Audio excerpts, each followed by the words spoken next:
Hindi raw dapat ikumpara si dating Pangulong Rodrigo Duterte sa pumanaw na si dating Senador Benigno Ninoy Aquino.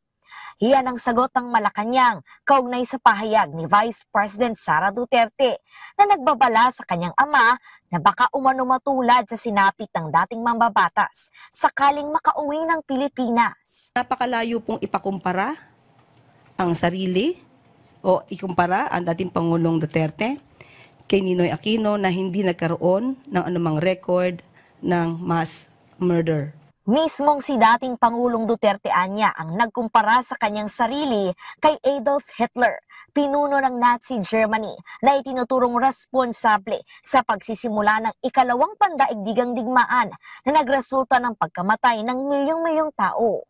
Meron po siyang sinabi mismo, sinabi pa niya dito, and I quote, Hitler massacred 3 million, actually it's supposed to be 6 million Jews.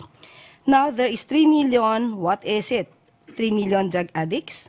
In the Philippines, there are. I'd be happy to slaughter them. At least if Germany had Hitler, the Philippines would have me. Pinalagan din ng pamilya Aquino ang pagkukumpara kay dating Pangulong Duterte kay dating Senador Ninoy Aquino.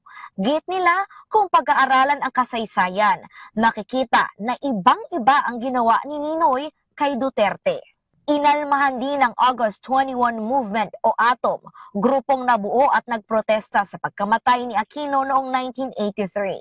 Umuwi raw noon ang pumanaw na mambabatas para makipag-usap kay dating Pangulong Ferdinand Marcos Sr. habang si Duterte umaasang makauuwi ng Pilipinas para takasan ang kanyang pananagutan sa krimen laban sa sangkatauhan. Wala umanong basihan at walang katotohanan ang mga sinasabing banta sa buhay ng dating Pangulo at kasalukuyang Vice Presidente.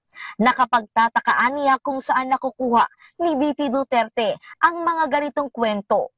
Sabi ng palasyo, dapat may konkretong ebidensya bago maglabas ng mga ganitong pahayag. So saan lamang po ito nakukuha? Kailangan po natin kasi ng mga materyales, ng mga ebidensya bago po magsagawa ng ganitong mga klaseng statements. Wala pong katotohanan yan. Mula sa PTV Manila, Kalezal Pordilia, Balitang Pambansa.